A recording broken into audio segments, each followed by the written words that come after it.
When historians or history teachers discuss the history of pre-Columbian America, they discuss a series of empires and civilizations that flourished in the regions of Central and Southern America. The Incan Empire, an empire nestled into the dry and cold Andes Mountains that line the western side of the South American continent, have captured the imaginations of so many people. In Central America, we talk about the massive empires of the Aztecs or the city-states of the Maya, yet historians often neglect a culture that inhabited the heartland of the present-day United States, one that rivals the influence, culture, and population of these previously mentioned civilizations. Today, on Lesser Known History, we will talk about the Mississippian civilization. To begin, I will be breaking down this video into 4 distinct parts. The first will be discussing the rise and spread of the culture in the pre-Columbian United States. The second part will be about the actual culture and lifestyle of the people. The third part will be about the largest pre-Columbian city in the present-day United States. The final part will be about what caused the decline of the Mississippian culture and if there are any descendants of this culture still around today. The first developments in urbanization in the present-day United States began in the year 700 CE. Previous hunter-gatherer groups began to create small settlements along the Mississippi River and its tributaries. These settlements, much like their neighbors in the south in what is now present-day Mexico, cultivated corn, maize, beans, and squash along the fertile floodplains of the river valleys in which they inhabited. Crucially, there were no massive domestic wildlife in this region, so settlements would get their meat from many wild sources. This would differ depending on where each settlement was. If a settlement was in the Ohio River Valley, they would be able to hunt deer and other game. In contrast, settlements that were nearer to the Great Plains might hunt bison. By the year 850, a cohesive society had begun to form in 3 distinct regions along the Mississippi and its tributaries. The first and largest of these areas is called the Middle Mississippian region. This area includes the main areas surrounding the Mississippi from its earliest tributary rivers all the way down to the river delta in present-day New Orleans. This area can be further broken down into 4 more sub-regions. The Upper Mississippi, which had smaller settlements and were more spread out, the Ohio River Valley, which provided a safe and fertile region for more dense settlements to take hold, the Southern Mississippi, which had smaller settlements and clearings where the floodwaters and swamps of the area met dry land, and finally, the largest and most influential of the area is the Middle Mississippi. This area, the confluence of all the rivers, provided an unmatched area when it came to productivity of trade, hunting, and fertile farmland. This sub-region was the most densely populated and became the nucleus of the civilization. It is no surprise that the largest city in the pre-Columbian United States, Cahokia, arose in this area. The second region is the Catawin Mississippian. This subgroup of people inhabited the swamps and plains of East Texas, northern Louisiana, and southern Oklahoma and western Arkansas. This subgroup of the Mississippian culture diverged sometime in the 800 CE and are known for their cultivation of corn and many settlements along the Red River. The final subgroup is the Southern Appalachian Mississippian. This subgroup of people is the most removed from the other Mississippian people in the basin and instead are spread out across the Appalachian Mountains and towards the Atlantic coast. Geographical barriers meant that this group was most unlike the others, however, it was still an integral part of the wider Mississippian and Mississippian-influenced cultures. Much like the other influential first civilizations around the world, the Mississippian culture was centered around the Mississippi River and the surrounding floodplains and river valleys. The political culture of the Mississippians was very interesting. Each small region of the aforementioned territory would usually have one very dominant urban center, and around it would be small, subdominant satellite villages. These smaller villages would have some nominal independence, but would still swear fealty and pay some kind of tribute to the larger city centers in a version of feudalism. The larger cities would act as city-states and where they were ruled by priests, meaning that they were a theocratic society. The Mississippian people would build characteristic mounds that were used for a variety of reasons. Some were used as housing, some religious, and then some for storage or miscellaneous use. While most of their housing no longer remains since they were made out of perishable materials, we can still find their mounds around the Mississippi River to this day. Much like the other American civilizations, the Mississippians made pyramid-like structures that would become the center for their cities. Much like the Roman Forum or the ziggurats of Mesopotamia, the Mississippians' pyramids were the religious, mercantile, and social center for those cities. The biggest difference between the Mississippians' pyramids and the Aztec pyramids as the materials used to create them. The Mississippians used dirt and would push them into large, triangular shapes and mud to create these dirt pyramids that would ascend gradually.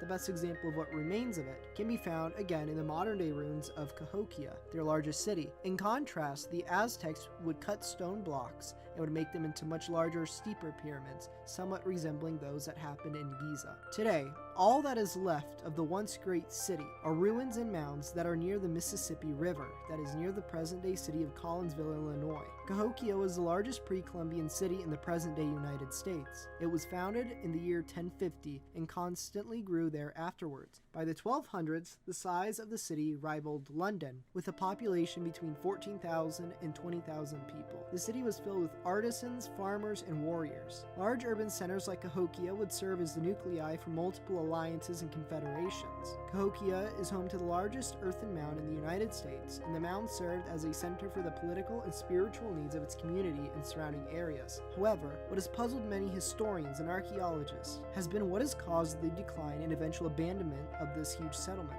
Since the decline of Cahokia happened as the entire Mississippian culture also began to decline, this begs the question, what caused the destruction of the Mississippian culture? For many Native American cultures, a mixture of disease and conquest during the early age of colonization is what caused the collapse and destruction of their societies. One may expect this to be the cause of the decline of the Mississippian culture. However, this isn't the story for them. Around the year 1350, archaeologists have been able to detect a massive depopulation in Cahokia and in the subsequent other settlements along the Mississippi River. By the year 1450, most of the major settlements had been abandoned, and the remaining tribes began to disperse and create their own subcultures. So what caused this to occur? Sadly, like most other things in history, the answer is not known, although by analyzing the teeth and bones of bodies that have been found in the area indicate a deterioration in the diet of the people in the cities. So this leads to the idea that agricultural degradation is a plausible theory. There was also some climate instability, so this would be the cause of this so-called decrease of agricultural production, and therefore the degradation of the diet of the people in those cities. While it is true that some settlements would still be inhabited until around the year 1650, such as Moundville in present-day Alabama, for the most part, all that was left of the Mississippian civilization were ghost towns and the remaining descendant tribes. In the late 1500s, the Spanish explorer Hernando de Soto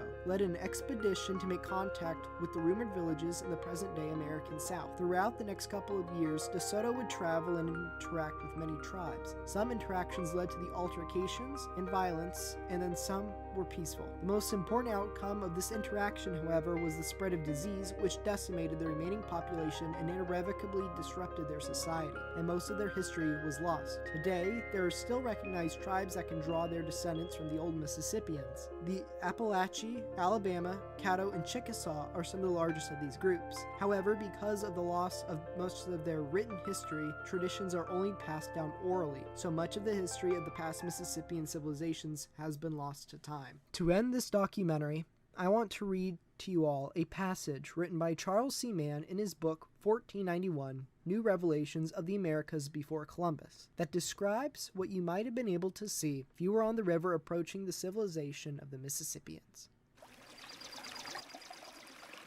Anyone who traveled up the Mississippi in 1100 AD would have seen it looming in the distance, a 4-level earthen mound bigger than the Great Pyramid of Giza. Around it, echoes were as many as 120 smaller mounds, some topped with tall wooden palisades, which were in turn ringed by a network of irrigation and transportation canals, carefully located fields of maize, and hundreds of wooden homes with mud and straw, plastered floor, and high-peaked, deeply thatched roofs like those on the traditional Japanese farms. Located near the confluence of the Missouri, Illinois, and Mississippi rivers, the city of Cahokia was a busy port. Canoes flittered like hummingbirds across its waterfront, traders bringing copper and mother of pearl from faraway places, hunting parties bringing such rare treats as buffalo and elk, emissaries and soldiers in long vessels bristling weaponry, workers ferrying wood from upstream for the ever-hungry cook fires, the ubiquitous fishers with their nets and clubs, covering 5 square miles and housing of at least 15,000 people. Cahokia was the biggest concentration of people north of the Rio Grande until the 18th century. What a beautiful place.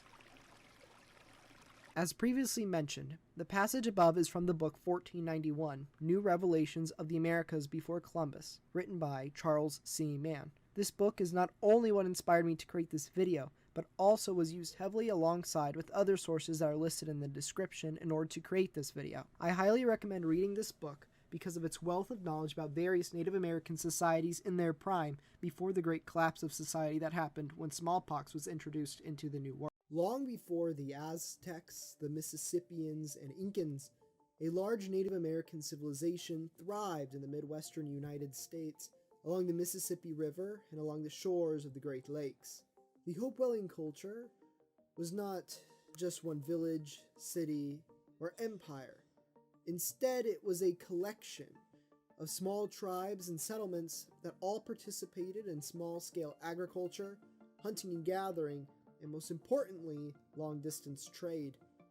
This civilization thrived from 100 BC to 500 AD, and was mostly focused on the trade that happened amongst the tribes in the principal Hopewellian area, but also trade from different places meant that the people of the Hopewellian culture would have had access to a wide range of materials and would have had wide-ranging uses.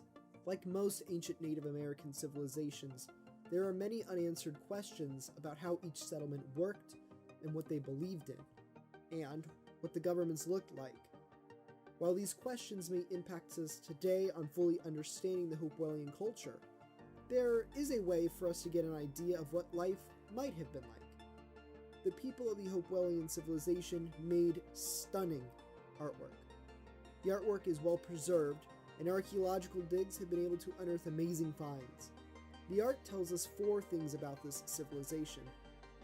The first was that trade infrastructure was immense and well developed. Some of the art has been made with materials that are not native to the American Midwest, and shows how built out these trade networks were. It is possible to find carved copper and mica, and also at the same time find seashells and shark teeth. There were new ideas of how to create art and mold different materials to depict environments or important creatures, and these ideas spread along the trade routes. The second point is that highly developed trade routes meant that there must have been some kind of central authority, or at least different points of central authority to provide security for the traders that made the journey from the Gulf of Mexico to present-day Ohio.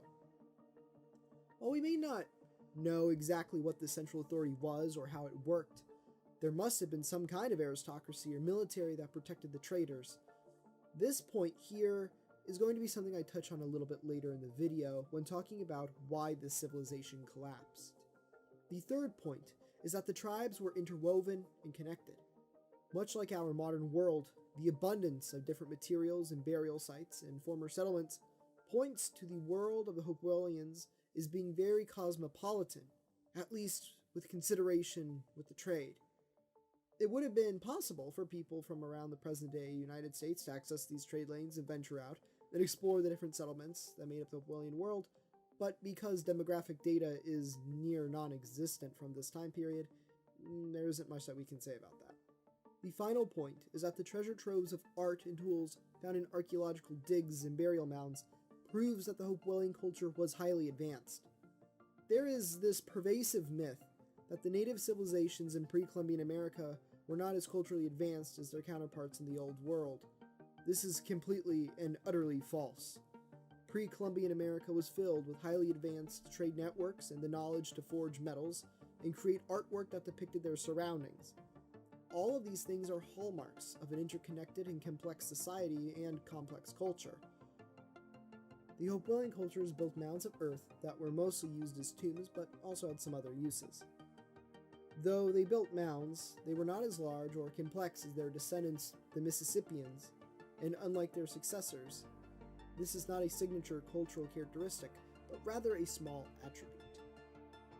The Hopewellian cultures were split into many different subcultures, settlements, and tribes, and I would like to take a quick moment to highlight a few of them, where they're from, and what we know about them. There is a large concentration of Hopewellian villages that have been discovered in central Ohio. Thus, this area is called the Ohio Hopewell. There was a concentration of low-density villages, and some other important things such as ceremonial burial grounds. These burial grounds is what separates the Ohio Hopewell apart from so many other different native civilizations. Archaeologists and historians are not exactly sure what these places were used for, but it seems likely that they may have been some kind of meeting places and had some kind of spiritual significance to the people of the Ohio Hopewellians. Another group of Hopewellians I would like to highlight is the Havana Hopewellian people. Located in what is present-day western Illinois, the Havanan Hopewell did not have as many villages as the Ohio Hopewellians, but were the forerunners to the Mississippians. It is possible that the people who one day built Cahokia, the largest pre-Columbian city north of the Rio Grande, had their beginnings with the Havana Hopewellians. If you would like to know more about the Mississippians, the successors of the Hopewellian people, I have a documentary about that exact subject that I will put in the info card and also link it at the end of this video. The Hopewellian civilization was prosperous and thriving, and yet, around the year 500, it all collapsed. Like so many other Native American civilizations, the big question here is, why? Like so many other questions pertaining to Native American history, we really do not know why this civilization vanished, though archaeologists have come up with an interesting way to explain why the Hopewellians vanished. The ending of the Hopewellian culture coincides with the large growth of urban settlements and the increased use of agriculture. Before this time, agriculture was practiced on a small scale, and diets were mostly centered around gathering natural resources and hunting game. As time went on, and crops were grown in larger and larger quantities, less trade needed to occur to satisfy the village's nutritional requirements.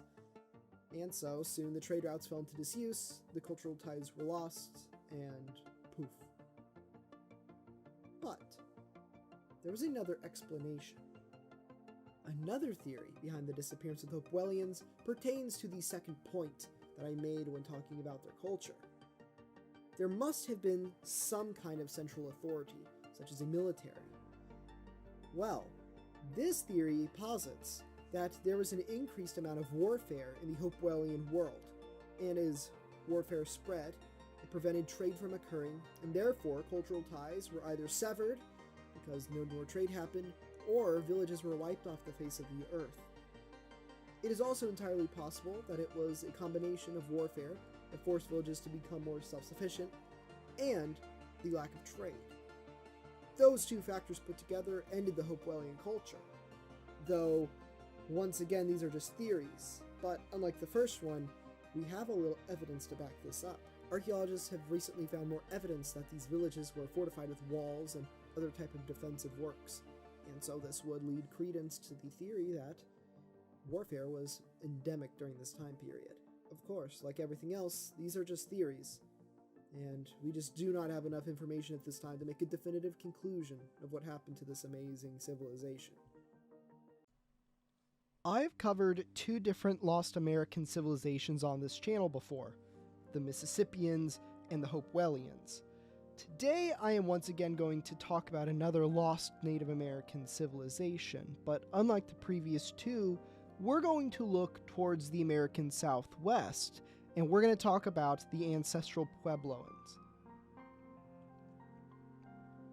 According to archaeological evidence, the Ancestral Puebloans were a cultural group that seems to have begun around the year 1500 BCE. Human habitation in the region had been around before that, but the year 1500 is so important because this is when agriculture started to really take shape in the region with the introduction of maize. Around the year 750 CE, the region's people began to create mud domiciles that we today associate with the Puebloan people. The region in which they inhabited, the American Southwest, is today a very arid place with a wide variety of topography, including parts of the Great Basin, the western Great Plains, deserts, shrubland, mesas, and mountains, and forests.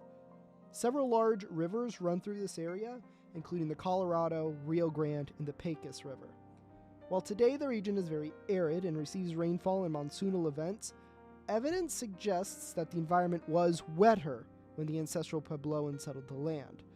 Not by too much, as both now and back then summer rain was unpredictable and snowmelt provided most of their water, but regardless, archaeology does tend to point towards there being more water available for use than there is in the region today. This is important when discussing the structures that the Puebloan people back then built. The ancestral Puebloans built large structures near or inside large cliff walls to cope with the hot temperatures and for defense from raids into their territory. These structures, called pueblos by the Spanish explorers later on, are the hallmark characteristic of this ancient civilization and can be found dotting the landscape in the American Southwest, with at least 8 sites being preserved as national parks in the United States. These settlements provided a fortified and protected area from the elements and raiders. Many of these settlements were only accessible when using ropes to climb, or were just very difficult locations to reach physically. The settlement patterns and the cliff wall domicile buildings have fascinated me the most about this civilization and have been something that I've researched and learned about and want to visit.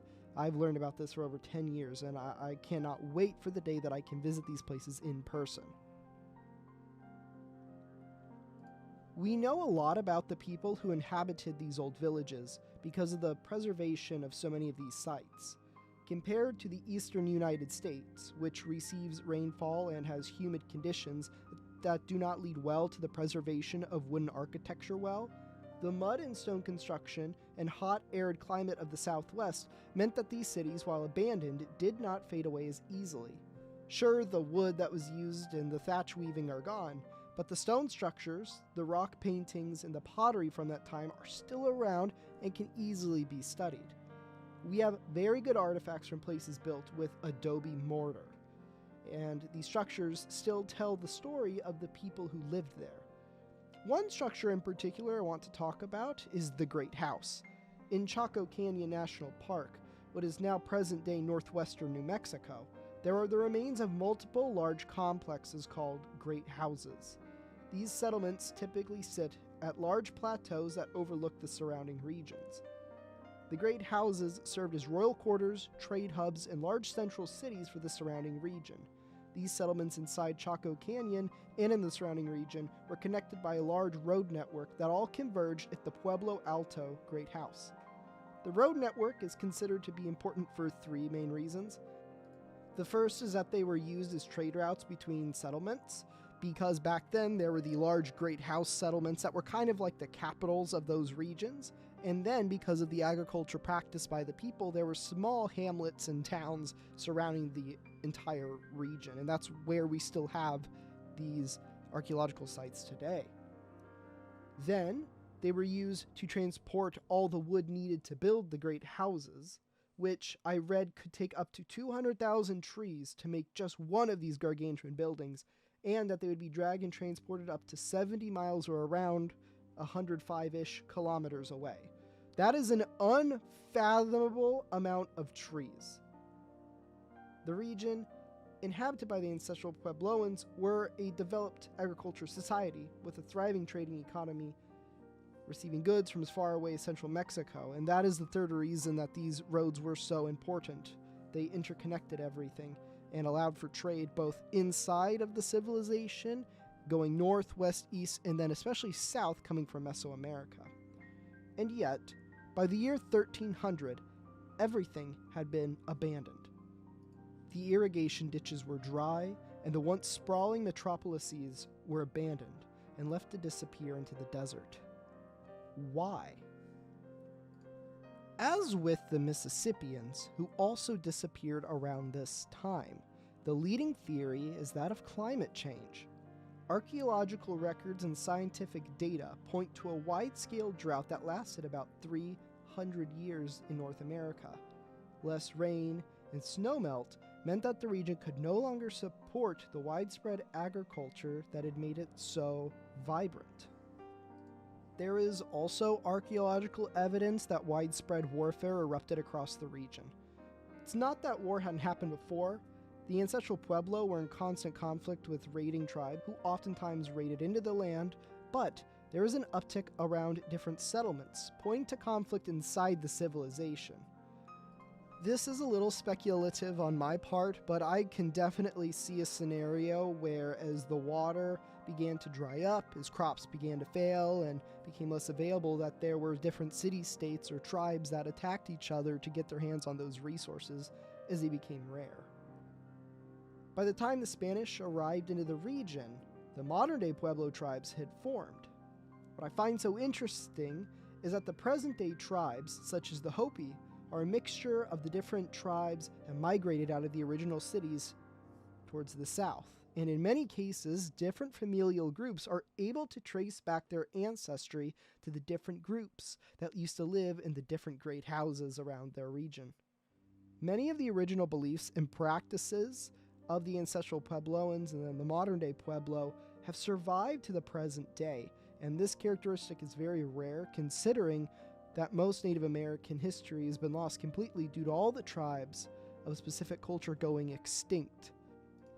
It is because of the preservation of so many different artifacts and beliefs and domiciles that we are able to really piece together what life was like for the ancestral Puebloans even before the modern tribes today existed. I hope you enjoyed this video of lesser known history. If you did, please hit that like button and subscribe, and I will see you in the next episode. Have a wonderful day.